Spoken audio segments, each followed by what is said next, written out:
Hello বন্ধুরা, পঞ্চব্যঞ্জনের রান্নাঘরে আমি সুচরিতা চলে এসেছি আজকে একটা তোমাদের সাথে নতুন রেসিপি শেয়ার করব বলে।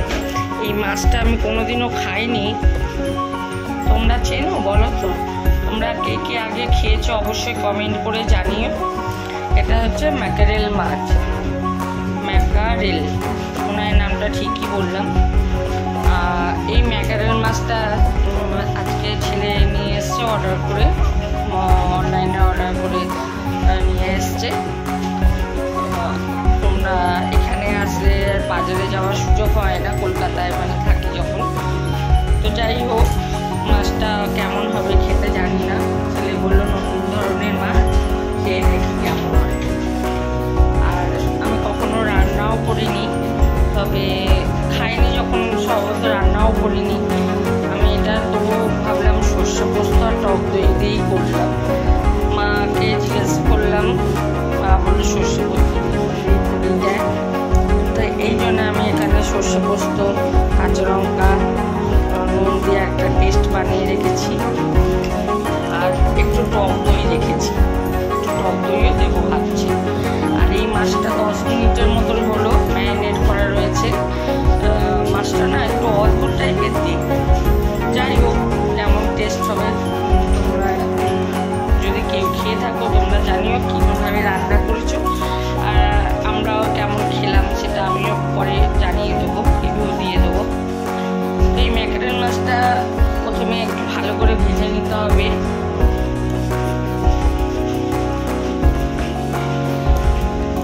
তেল তো গরম হয়ে গেছে, আমি রান্নাটা সর্ষের তেলেই করব। দুটো দুটো করে ভাজি।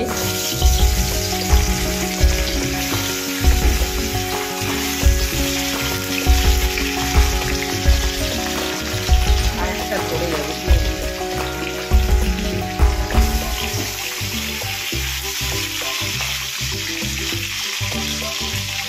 তো মাছটা ভাজা হোক, ভেজে আসার পর তোমাদের সামনে আবার আসছে।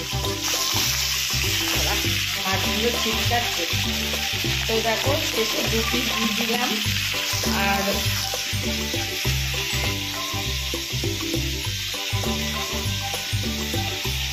ভাজা হয়ে গেছে 3 পিস মাছ। আর এই 2 পিস ভাজা হলেই হয়ে যায়। কেমন লাগবে বুঝতে পারছি না, তখন বললাম যে আগে যে কখনো খাইনি, তবে মাছ ভাজার গন্ধটা বেশ ভালোই আসছে।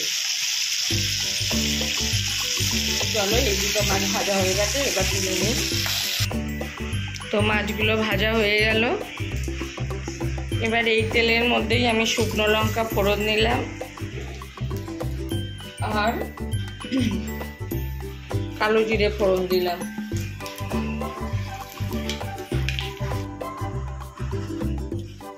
তো বন্ধুরা, এটা আমি পরে ভাবলাম এটা যেহেতু সামুদ্রিক মাছ, তাই ভাবলাম কি একটু পেঁয়াজ দিই, ছোটো থেকে একটা পেঁয়াজ বেশি দিই। পেঁয়াজটা একটু লাল লাল করে ভেজে নিই, কারণ যদি গন্ধ লাগে, আমার সামুদ্রিক মাছের যে একটা স্মেল আছে সেটা আমার ঠিক ভালো লাগে না। তাই ভাবলাম সর্ষে পোস্ত দিয়ে করলেও মাছটা আমি একটু পেঁয়াজ দিই, না শুধু পেঁয়াজই দেবো, আদা রসুন দেবো না, বাকি সর্ষে পোস্ত দিয়েই করবো। তো পেঁয়াজটা ভালো করে ভাজা হোক, লাল করে একটু নরম হয়ে যাক, তারপরে সর্ষে পোস্ত দেবো।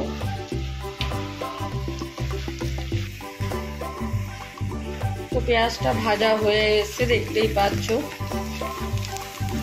লাল লাল করে ভাজা হয়ে গেছে। এবার আমি যে সর্ষে পোস্ত পেস্টটা রেখেছি সেটা দিয়ে দেবো।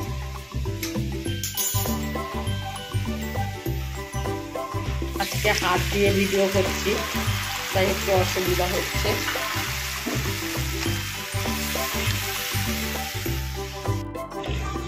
তো এই যে কষানো একটুখানি তেলে নেড়ে দিলাম। এবার আমি বেশি করবো না, তাহলে তেতো হয়ে যাবে। আর এবার আমি জলটা দিয়ে দিচ্ছি, পরিমাণ মতন জল দেবো।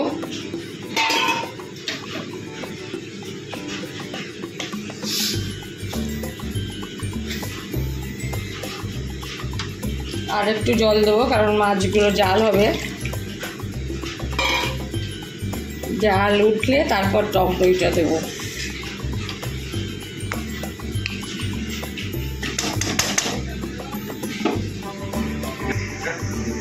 আমার ছেলে মাছ ভাজা একটা খাচ্ছে, কিরম খেতে বাবু? ইলিশ মাছের মতো। তাই? ও বলছে মা একটা ভাজা খেয়ে দেখবো কেমন লাগে। আমি বলছি খাবি, খেয়ে দেখ কীরকম, কারণ এটা তো কেউই খায়নি আমার পরিবারের কেউ। তো ছেলে এই একটা মাছ ভাজা খাচ্ছে, তো খেয়ে বলছে মা অনেকটা ইলিশ মাছের মতন টেস্ট। যাক, আগেই বোঝা গেল যে মাছের টেস্টটা কীরকম হবে। তো একটা আননোন মাছ হয়তো অনেকেই খেয়েছো, অনেকেই জানো, কিন্তু আমি তো কখনো খাইনি আর রান্নাও করিনি। তো যাই হোক, রান্নার রেসিপির পদ্ধতিটাও আশা করি ঠিকঠাকই আছে, তা মনে হচ্ছে ভালোই লাগবে। আর তোমরা বন্ধুরা যদি তোমাদের মধ্যে কেউ এই ম্যাকারেল মাছ খেয়ে থাকো, কেমন করে আর কোনভাবে রেসিপি রান্না করলে ভালো লাগে সেটা অবশ্যই কমেন্ট করে জানিয়ে তো তোমরা। একটু জাল উঠুক, তারপর মাছগুলো ছাড়বো। আমাকে ছেলে একটু টেস্ট করালো, বলে মা একটু খেয়ে দেখো, সত্যি মুখে দিয়ে পুরো ইলিশ মাছের মতো লাগছে। আমিও একটু খেলাম। যাই হোক, এবার মাছগুলো ছেড়ে দেবো, জাল উঠে গেছে।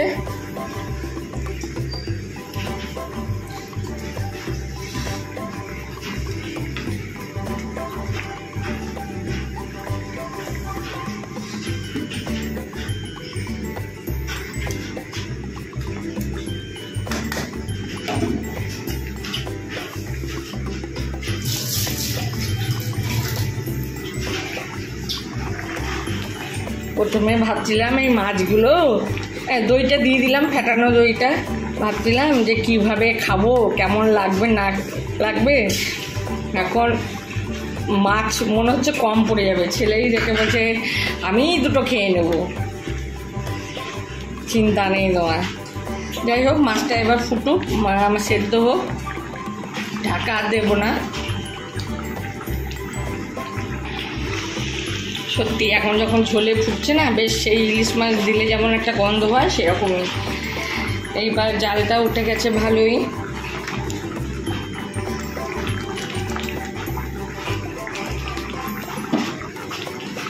এবার একটু কাঁচা লঙ্কা, কয়েকটা কাঁচা লঙ্কা ওপর থেকে দিয়ে দিই, যেমন ইলিশ মাছ দিই এরকম কাঁচা লঙ্কা কয়েকটা দিয়ে দিলাম।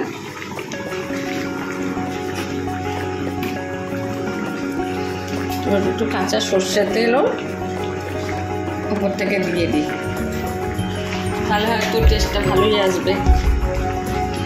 এবার আমি গ্যাসটা নিভিয়ে দিই, একটু ঢাকা দিয়ে রাখি। গ্যাসটা নিভিয়ে দিয়ে একটু ঢাকা রেখে রাখি, মিনিট 10 পরে ঢেলে তোমাদের দেখাচ্ছি। তো এই যে বন্ধুরা ফাইনাল লুক।